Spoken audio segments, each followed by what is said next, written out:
Welcome to SBI. Hello! Welcome to my reels mga kababayan dito sa Japan. Meron tayong introduce sa inyo ang latest sa SBI Remit. Kung gusto nyo makaipon ng malaking pera sa Pilipinas, ito nag-SBI. Meron tayong latest application. I-explain sa inyo ang SBI Stuff. Alam nyo, di ba karamihan sa atin, marami tayong cards na hinawakan ng SBI, yung blue cards natin, di ba? Kapag meron kang tatlong receivers, tatlong cards din. Pero may mabagong news ngayon, ang ating staff mula sa SBI, isahan na lang ating card niyan. Paano ba yung latest natin sa SBI? Sa mga existing nating mga kababayan na gumagamit ng SBI Remit card or yung blue card po natin na tinatawag, i-convert po natin yan sa mobile app. Yung mobile app po natin, isang card na lang ang gagamitin. Multiple receivers anytime, pwede po kayong magpadala. So gamit ang ating mobile app, punta lang kayo sa Lawson Conveni, punta kayo sa post office, depositahan nyo po yung ating deposit card at instant makakapaglagay na po kayo ng laman sa inyong mobile app. Dati sa JP Bank lang yung ngayon, pwede na rin sa iba, di ba? Of course, 24 hours po tayo sa Lawson, available po yung ating Remit card at deposit card ng mobile app. Ano ulit ang hanapin nila sa Apple Store para makita ang ating app? I-download lang po natin or i-type sa ating App Store or Play Store ang SBI Remit. Lalabas po yung ganitong logo.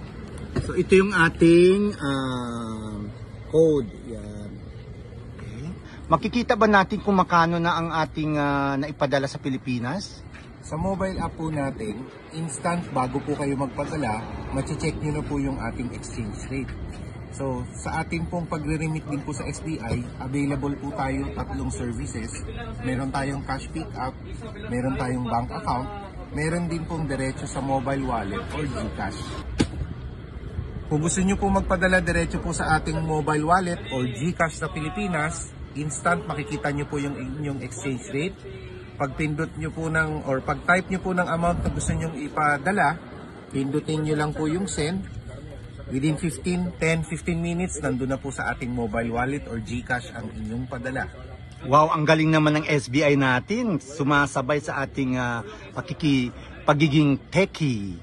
Yon. So ano yung last message mo sa mga nanonood sa atin? So sa lahat po ng ating mga kababayan na gumagamit po ng SBI Remit, gamit ang aming blue card, kung interesado po kayong malaman kung paano po magkaroon ng ating mobile app, tumawag lang po sa ating customer center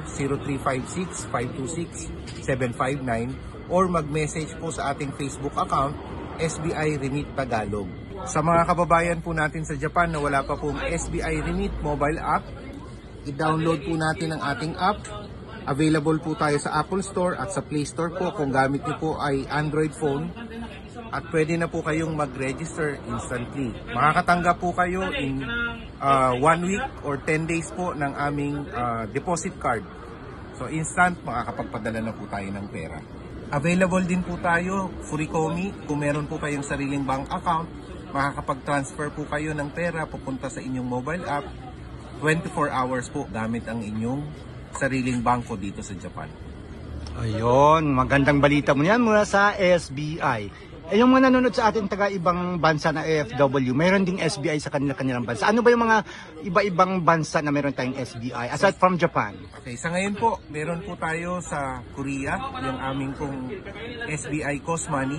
So yung mga kababayan po natin sa Korea din po, kung gusto po ninyo magkaroon po ng SBI or makagamit po ng service ng SBI, pumunta lamang po sa Facebook page po ng SBI Cosmoney Korea. So far, Japan and Korea muna ang SBI. Japan at Korea po. Mayroon ba kayong mga plano to open soon sa ibang bansa? Alam ko maraming mga viewers natin. Pinag-iisipan din po natin yan, kinukonsider po natin since alam naman po natin sa buong panig po ng mundo, marami pong OFW tayong mga kababayan. So yung mga nanonood dyan, pakitype na lang kung saan bansa man kayo para yung guest natin ngayon, mababasa naman yung comments. Malay nyo, sooner or later, makakaroon din ng SBI Remit sa inyong mga bansa. So maraming salamat po, Sir Joseph Salcedo de Leon. So mag-subscribe lang po tayo at parating abangan ang mga pakulo at balita po ni Sir Joseph. Maraming salamat po. So yon po mga kaibigan, ating SBI Balita ngayong araw. Please do share our video kasi interviewin natin itong ating guest. Next time, kung ano ba yung mga latest, kung mayroon pang darating na mga latest application or development sa paggamit ng SBI. Maraming salamat! Salamat po.